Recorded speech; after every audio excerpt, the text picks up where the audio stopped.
Hi guys, I wanted to try to today give you a few calculator basics. So right here I have pulled up your graphing calculator, your TI84, that's the one in class. And I just want you to know a few things about it. Number one, how do you turn it on? There's an on button down here in the bottom left corner. How do you turn it off? Well, once it's on, you hit second, on, and now it's turned off. Now, more keys that you need to know. Anything to do with graphing is across the top row here. There's a y equals, where you will be putting all of your equations in at.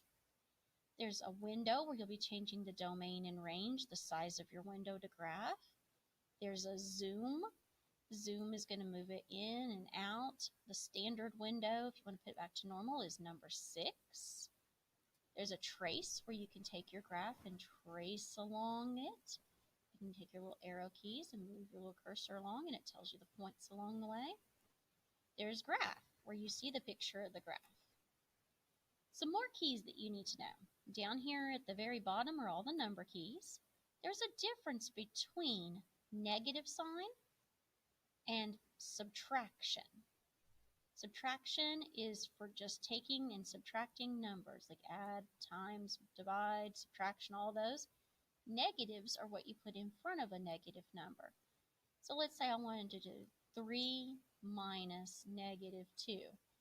You see how the subtraction is for the minus, the negative is for the negative number.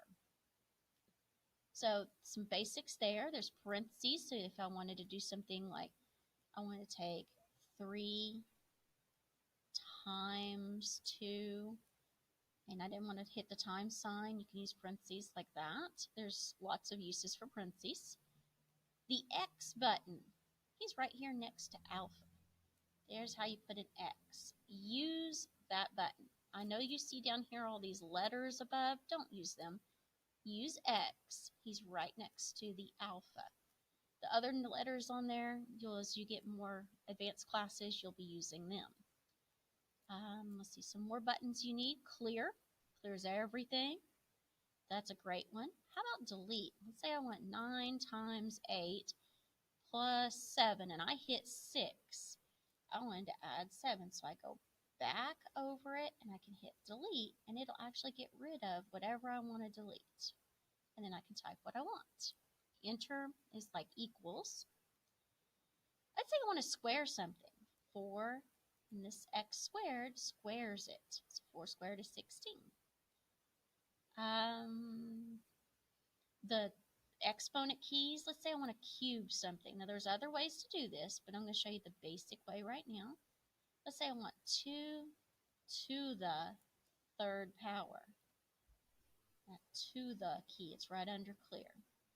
For trig, there's sine, cosine, tangent. Of course, you see in blue all the arc sine, arc cosine, arc tangent. You won't need those except maybe when we get down to studying for the ACT and reviewing some basic geometry. Square root. Let's say I want to take the square root of 16. It's second squared. There's 16. Enter. Square root is 4. There's anything else I want you to know about? Oh, pi. You may ever need pi. He's in blue, so you would hit the second key, and then pi would appear. I want to know what he is. He's around 3.14. We'll get a little bit further in this class, and we'll use log, and we'll clear that out, we'll use ln. We'll be using them later this year. We'll do exponents, so we'll do something like e to the 5th power. So we will be doing some of that, but that's like in the spring. If there's anything else on here that you would need. Right now, these are the main things. As we encounter more, I will show you them on here. We're using matrices right now in class, and that was alpha zoom to get matrices. There's some more hot buttons. Alpha, y equals, this is how you change fractions. So this one we'll take and put it as a fraction. So let's try that. I'm going to clear this all off. Let's say I have 0.56, and I want to know what he is as a fraction. So I go alpha y equals, and I choose number 1, and look, it makes a little fraction thing. And let's say I want to divide him by, say, 5. It tells me the decimal equivalent of that is 0.112. Now let's say I want to know what that is as a fraction. So I can go from decimal to fraction. Let's see here. I think it actually does fraction to decimal. There we go. Enter. And enter. And look, there he is. He's a fraction. If I wanted to know 0.56 as a fraction, so let's just say 0.56, that's probably going to be more of what you would see. I still go down to number 4. If I can not go so fast. Hit enter, and look, there he is as a fraction. So you're going to use that a lot in here. Another way to do that, I found out the easiest way, 0.56, math, enter, enter. That was like the first thing I learned really heavily on the calculator. Math has a lot of cool things like the cube root.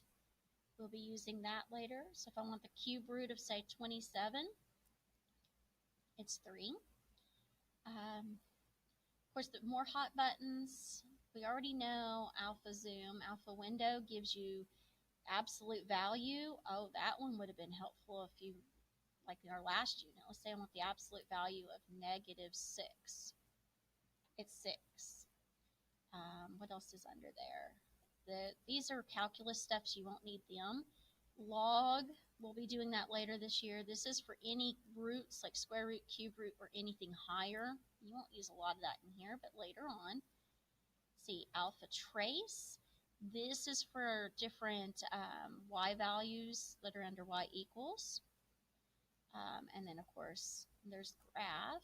Oh, how do you get a table of your graph? Second graph. Look, there's your table. Here's the blue graph's y values, the red graph's y values, and if I go up, I can see all the y values, and down, all the y values changing. So table is a useful feature.